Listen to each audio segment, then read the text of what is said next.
Okay, I can't work out what's going on exactly with this thing. I know it's leaking. It has been for the past few days. It did once before, just randomly, just intermittently, and then never done it again. So I've flipped the lid and I've had a look inside the tank. I cannot see. I got my headset torch, took it off my head, got right in the tank with it. I can't see any cracks, any leak points, not even in the top and the bottom, nothing. Because the water's as clear in here, obviously, you know. But I can't see a damn thing. I'm sort of wondering if it's not the level of this, but I really think with this overflow, like, it's going to hit the bottom of that overflow and overflow out. Before it hits the top of the back of that, I just can't see it overflowing over the edge of that, because there's a difference there of, what have we got? Oh, shit. Damn it. Well, it's literally 4 inches with the thickness of this pipe, but realistically it's probably 5 inches. I can't see there being a 5-inch difference between the front and the back of this, because it's only bloody 3.5 foot long, you know.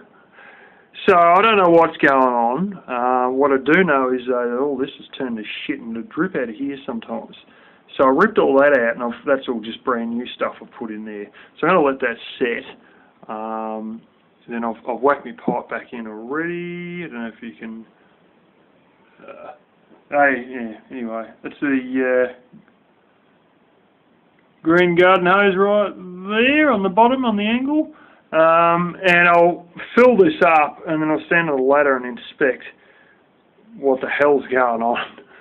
Try and work out what's going on before I butcher something without really understanding why it was failing. I want to see why it was failing before I go and automatically make moves based on assumptions. At the moment, there sort of ain't any assumptions, but yeah. So if I get up above it, I'll see where it's leaking from, hopefully. But I've got to do all this while I'm up a ladder, and might give me a chance to diagnose what the real problem is before I just jump to conclusions and replace stuff that might not need replacing, but might just need a bit of adjustment of some sort. Anyway, I'm going to show you this little gadget.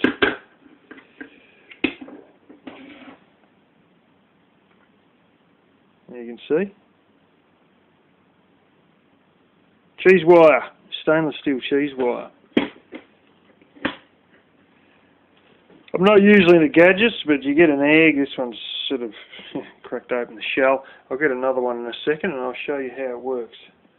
Bang! Come out like a beauty out of its shell. My sister has a lot of troubles with getting the shells to come off. I've got some feeling it's got to do with keeping eggs in the fridge, because I had a lot of the same trouble, but only during the real hot days when I decided to put my eggs in the fridge for, like, you know, a whole week sort of thing. But anyway,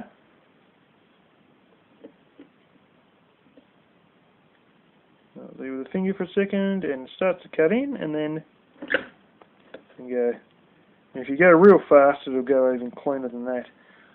And it cuts it all into little beautiful segments, and then you can go and stick it on a sandwich, and it is perfectly even segments, and yeah, gives you a lot of more spread over your sandwiches. So then, instead of just having 4 boiled eggs and being hungry, you can actually have 4 sandwiches. Slice a bit of tomato, throw that in on top.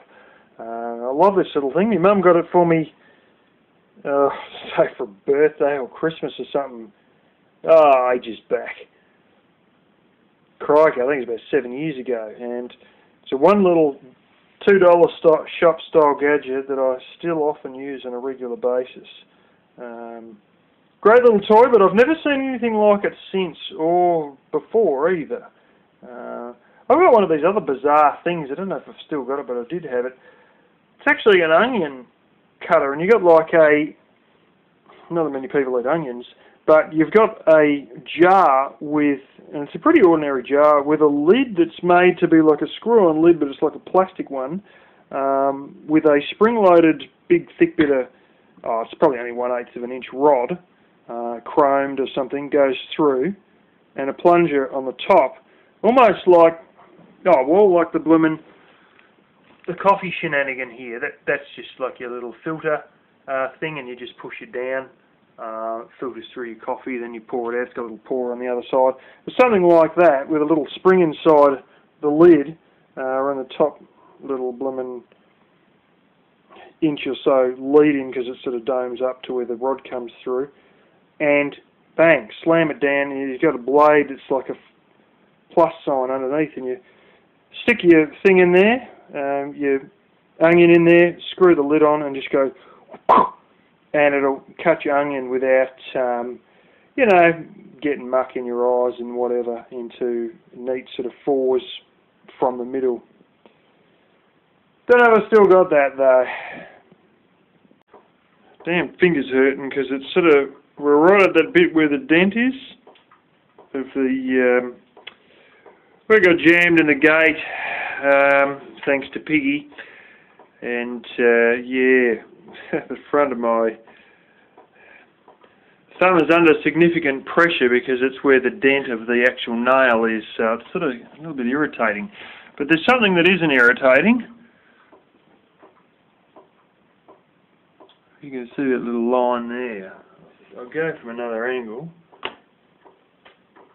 Oh, now you can see it. Little line there. That's water trickling out. Yeah, easy enough find. Document tub has a sort of a bit of a rim on the side before it goes into like a ribbed thing, and of course this rim has a underside. There is a crack on the underside of the frickin' rim in the middle, which is just basically running. You can see down the end, you can see a bit of wood, and you can see a dark patch. There's concrete, there's the top of the battery, concrete, then a dark patch, then wood at the very back, and the little line of a plank down the side. That wooden plank is what made up the formwork for the sand and cement mix that this base of this document tub bedded into. Well, that wet patch you can see there at the end is water, which is where it drips out. Surprisingly close to the dam. Big battery under there, but not close enough to get it wet. But let's put it this way, the big legs that this thing sits on, let me get them in focus here. There's one of them, there's 4 legs, and it's making the back one wet, which is no good. This business here, still a little touch of water there, which hasn't dried out from the previous day or whatever, previous time I filled it, which will go, you know, after a while, obviously, evaporate away. But this here has stayed and sealed good. Now, I have to either somehow get this business to go down by using the damn thing tonight, which I just re-plugged back in. It's easier to plug it in when you're up on a ladder, as I am now, and get it down to that point, or probably really reasonably low, maybe 2 more showers, and then be able to whack in the blue glue into that. Not from the outside, because it has a tendency to push it out, but probably from the inside. So I have to flip the lid and put it in from the inside, and then the weight of the water against it. You know, if it was on the outer side, as this sort of is, it has a tendency to actually force itself out, like come from underneath it and push its way through, because it's on the outside. But if it's on the inside, it like, you know, because it's filled into the crack from the inside, it actually pushes it into its own crack and helps seal it better with the weight of the water. And you know, as a result, it doesn't sort of, the weight of the water doesn't force the seal open, but actually forces the blue glue to stay in it, if you get what I'm saying. Bit complicated for some of you guys who might not quite follow what I'm saying. I'll give you a good example. We had a, I don't really have any here because I've used agricultural line for a lot of this. We had a copper pipe, and my boss didn't didn't have a copper pipe bender. I think he may have, but he misplaced it. But he just decided it'd be a good idea to bend a copper pipe for this bloody kitchen sink over his knee. And, well, he basically kinked it. And in kinking it, he caused a little bit of a leak.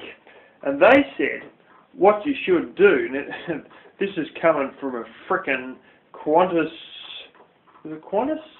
What was the other one that went bankrupt? Ansett, I think it was. Airline pilot. Oh, what you should do is get a bit of silicone and put it on the outside. And I realised straight away that that wasn't going to work because the pressure of the water would build up in the pipe, obviously, and push the silicone off the bloody pipe. The only way it could be fixed is with solder, because solder had enough strength to do it, and it was copper pipe. But, you know, in a lot of cases, you put something on the outside with pressure, and it will push it off. That, in effect, will happen with this, but it'll take a hell of a lot of time because there's really no pressure. The water's just sitting in there. But if you can do it from the inside, you've got a better chance of it lasting. This is fairly drizzling. I should show you this shit. This is really going for it, actually. As I was saying, right down the frickin' leg. That sort of baloney you can get away with for a little while. You do that for a month or two, and the wood starts to rot after a couple of months, and then you're basically really fucked. But I'll try and fix this, and if I can't, hey, we're going to be getting out that big plastic bucket, a big plastic bin, and probably cutting it in half or something like that. I've got another smaller one that's actually galvanised bin from years back, but it's only like a real tiny half-size bin. That might work all right. I've also got a, it's probably a bit too tall, another big plastic drum. It's down near 60 litres, but it's a bit too tall for what I would want. But that could be usable too, because that's brand new. So yeah, anyways, that's what's up, and I'm glad I have discovered what it is, because now I know what I'm looking at, and it may be salvageable, as I was saying. We'll see. I'm going to have to drain the tank, and we'll see if I can salvage it.